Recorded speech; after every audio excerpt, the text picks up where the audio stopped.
mga kababayan, ito po yung sunod. Kasi sa totoo lang mga kababayan, no, yung ghost project no ni Cayetano sa Taguig ay iniimbestigahan na nga mga kababayan at confirm, no? Confirm mga kababayan na may dalawa, confirm na may dalawa talagang ghost project si Cayetano. At sabi nga ni Ping Lacson, iniipon na niya ang mga ebidensya at pruweba, pati testigo para makulong sa payata sa kasong plunder si Cayetano. At eto na nga mga kababayan ang masaklap dyan. Bakit masaklap, Ken? Kasi isa sa mga testigo at isa sa mga complainant na paiimbestigahan ang Taguig sa flood control ay ang kapatid niyang si si Lino. Na yan naman tayo ngayon, 'di ba?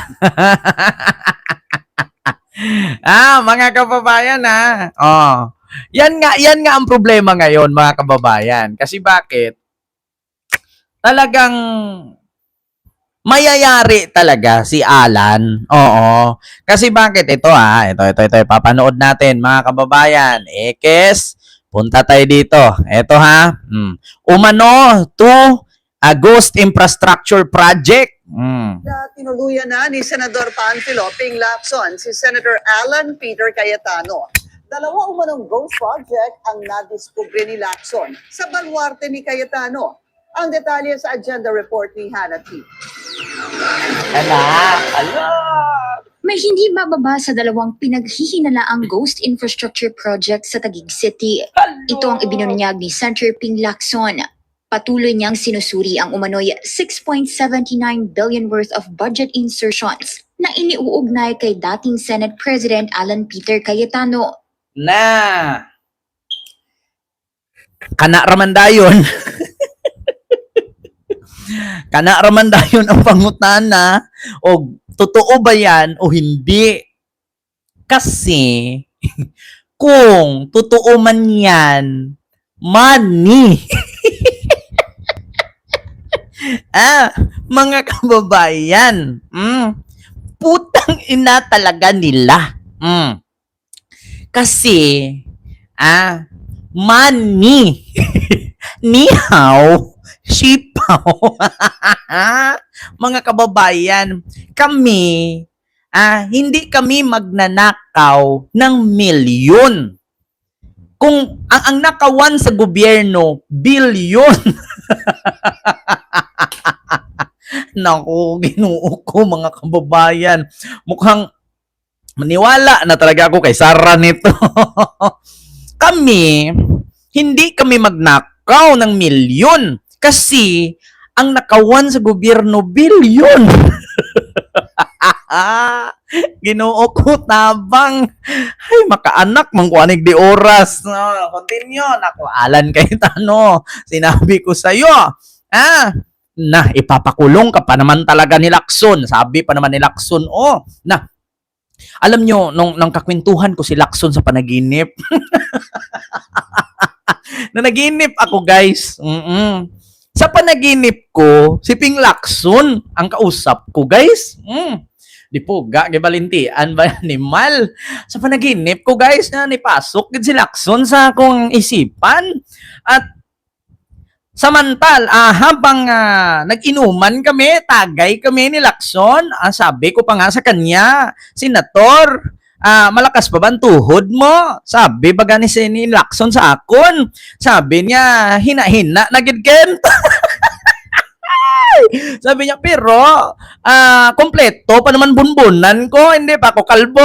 Sabi ganon. Sabi ko naman, kung malakas-lakas pa pala tuhod mo, Sen, pwede ba gin bilog? Inumin natin, Sen. Sabi niya, ayaw ko gin bilog, Ken. Sabi niya, bakit? Sabi ko, bakit? Sabi niya, pagkatapos inom na to, igit man ta. Tapos makaigit daw kami. Sabi ko, sige, wag na gin bilog. Ano ba gusto mo, Sen? Sabi ba naman sa akin, bahalina daw.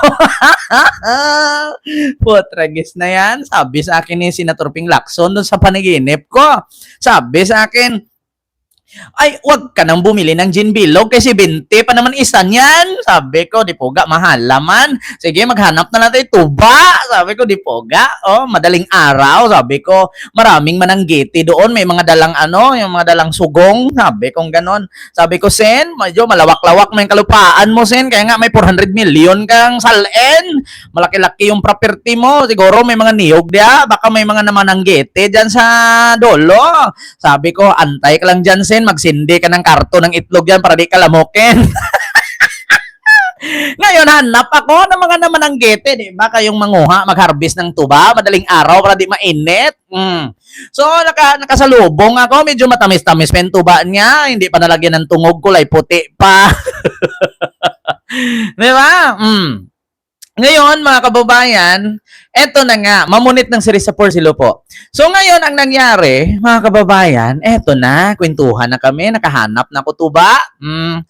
At saka, eto na, inuman kami, sabi ni Ping Lacson sa akin, alam mo ba, Kent, inuman na. Sa unang tagay sa Unasen, sabi ni Ping Lacson, lipong-lipong, nag-go, Kent. Sige, tuloy mo yan, magkwentuhan tayo na mawala yung natin. Mawala yung ating lasing-lasingan. Sabi niya sa akin, alam mo ba, inipon ko na lahat ng aking ebidensya, ipakulong ko talaga si Alan. Sabi ko, bakit? Nagigil ka dyan, Sen? Sabi naman na akin ni Senator Ping Lacson sa panaginip. Sabi niya, di po, galintian yan. Noong naging SP yan, nag-iba mang ihip ng hangin. Oo, simula nung natanggal siya pagka-SP, mukhang hindi na matino ang pang-iisip. Sabing ganon. Pati ba naman yung pinag-ingatan kong apelyido at yung pinaghirapan kong pera, inisyo, ninakaw ko daw. Sabi niya, umanda talaga sa akin yung Petra na yan. Egdan mo, sabi niya sa akin, alam mo ba, Kent, patubo-tubo ng bigote yan para sabihin lalaki, bayot man yan. Patubo-tubo daw para di kapal. Sabi niya, hindi mo ba napansin? Nagpapakapal ng balbas para sabihin lalaki. Pero ang katotohanan yan, bayot yan. Sabi, hindi man pala tandaan na mukha siyang lalaki. Hindi naman siya mukhang lalaki. Sabi ko, bakit? Sabi niya, mukha siyang Muslim. Hindi daw mukhang lalaki. So, dapat daw hindi nagpatas ng balbas. Oo. Dapat daw nag-training ng boxing. Para makita ang lalaki talaga. Sabi niya.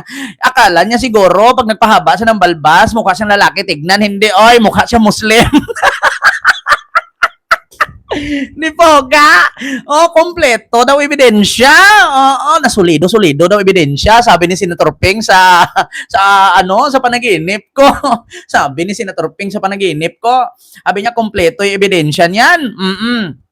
Ito pa nga, Kent. Si Lino Cayetano. Nakita ko sa panaginip, may conversation sila.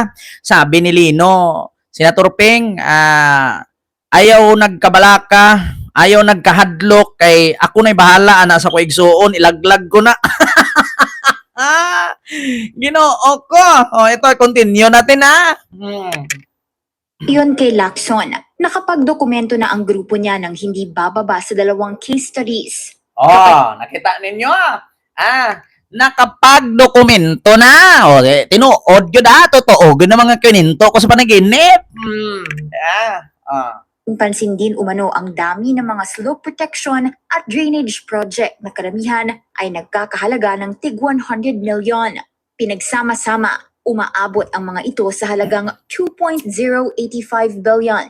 Una nang ibinahagi ni Lacson na ilan sa mga proyektong sinusuri nila ay kinasasangkutan daw ng mga kumpanyang pagmamay-ari ng pamilya Diskaya. Pero ninyo drainage lang? Tag 100 million? Sa madaling salita, imbornal lang yun, imbornal. Imbornal, 100 million. Tapos umabot ng 2 billion. Ngayon, ang tanong, hindi pa rin ba nagbaha sa Taguig? Baha pa rin. Maliban lang sa BGC, kasi sa BGC, malalim yan Parang, alam nyo, sa mga hindi nakakaalam, ang BGC kasi, parang imbodo yan. Ito, explain ko sa inyo kung bakit parang imbodo. Ito, buong BGC, patag yan. Patag. Ngayon, yung ilalim yan, meron yang imbodo. Kung saan yung mga building nakatayo, yung ilalim yan, palalim, tapos nakapatong yung mga building yan. Yung mga drainage yan, pag ganun, paganyan. Mula sa taas, ito, halimbawa, ito yung mga drainage, pailalim. Pag napuno yung ilalim nun, pupunta yun direct sa dagat. Parang flood control sa Japan. Yung Japan, nakapatong lang yan. Yung ilalim niyan, may mga bakante yan, malalaking parang mga tunnel yung ilalim niyan. Kung magbaha sa kanila, mapuno yun, pero kung sobrang puno na, talagang aapaw, pero bihira lang. Siguro isang buwan pa yung ulan bago aapaw yung Japan. Ganon ang BGC. Para siyang imbudo. Pag napuno na yan, meron siyang, alam mo yung septic tank, kapag napuno, yung umabot na sa kalahati, luluwa na yung tubig, pupunta na yun sa dagat. Ganyan ang BGC, pero hindi po buong Taguig. Kasi actually, yung BGC is part of Makati talaga yan. Kaso nag-agawan nga sila kasi maraming business. Siyempre, pag maraming business, maraming tax, maraming kickback, maraming SOP. Maraming padulas. Kaya nag-agawan sila dyan. Ngayon, naagaw ng Taguig. Actually, ang BGC is part of Makati talaga yan. Ayon sa batas, Taguig daw yan. Di bahala sila sa kanila na. Yan pa ba ating pag-awayan? Hindi man taga-dyan. Ito na, continue na. Biroin nyo 100 million kada imbornal kada botas na imbornal. 100 million at umabot ito ng 2 billion na delikado. At okay lang naman sana kung umabot ng 2 billion. Ang problema, pag sinabi mong diskaya, ibig sabihin palpak. Di ba? Kaya, mga kababayan, ito tandaan natin lagi, kapag diskaya, ang humawak ng proyekto, either tapos, either hindi nagawa, o either palpak. Ganun lang yan, tatlo lang yan. Tapos, hindi nagawa, palpak. So, kapag magluto kayo dyan ng puto, sabihin niyo pag natikoy, sabihin niyo ay, nadiskaya. Nadisgrasya. Buti nga, hindi disgrasya apelido, naging diskaya pa di ba? Pag sinabi mong diskaya, palpak, di tapos, walang nagawa. Continue. Pero ipinatupad ng ibang contractor sa ilalim ng isang 5% royalty scheme. May mga kahalintulad din daw na proyektong naigawad sa Top-Notch Catalyst Builders, isa sa mga kumpanyang binanggit ni PBBM noong nakaraang taon bilang kabilang sa mga nangungunang flood control contractor. Ayon pa kay Lacson, ang mga proyektong ito ay nagsimula pa raw noong 2019 at 2020, panahon na si Cayetano ang speaker ng Kamara. Sabi ni Lacson, ilan umano sa mga depektibong proyekto ang may overlapping spans na pwedeng nagbigay ng pagkakataon para sa umano'y kickbacks. May mga ghost project din umanong tinangkang kumpunihin. Patuloy pa rin nangangalap si Lacson ng mga dokumento at kung narinig ninyo 2019 to 2021 or 2022 na proyekto ni Cayetano noong siya pa ang Senate President.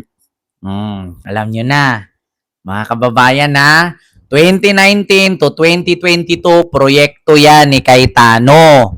Na kana ramandayon mga kababayan kay 2019-2022, presidente pa man si Duterte, So, hindi pa talaga makalkal yung nakawan. Nung na-presidente na si BBM noong 2022, nakalkal. Siyempre, balikan yan. Ang sabi pa nga ni Diskaya, in-interview siya ni Bato, so kailan ba talaga kayo nag-umpisang kumita at yumaman at may hawak ng project? Mr. Chair, sa pagkakaalam ko talaga ay 2016 onward. Kaya sabi ni Bato, 2016? Di ba ayusin mo yung sagot mo? Totoo ba talaga 2016? Papitok-pitok yung mata ni Bato Bakit? 2016 sinabi. Mr. Chair, 2016 onward, sabi ni Bato. Puta, mali yata yung tanong ko 2016.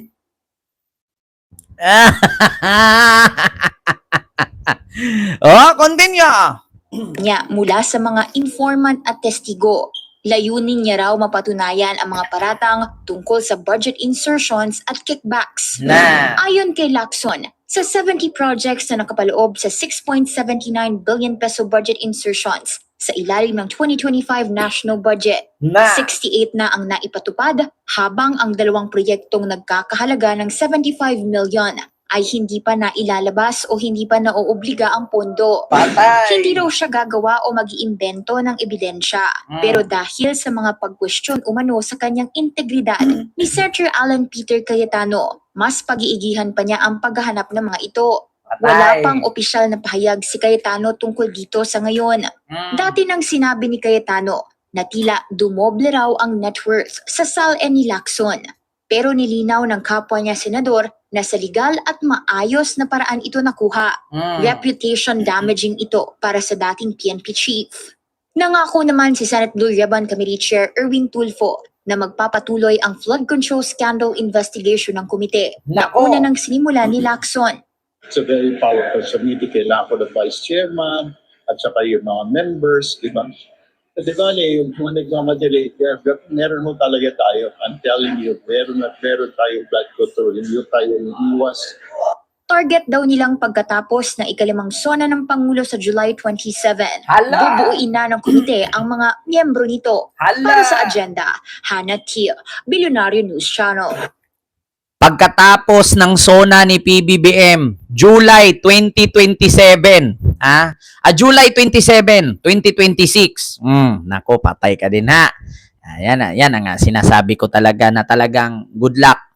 Good luck na lang talaga, mga kababayan. Good luck na lang talaga.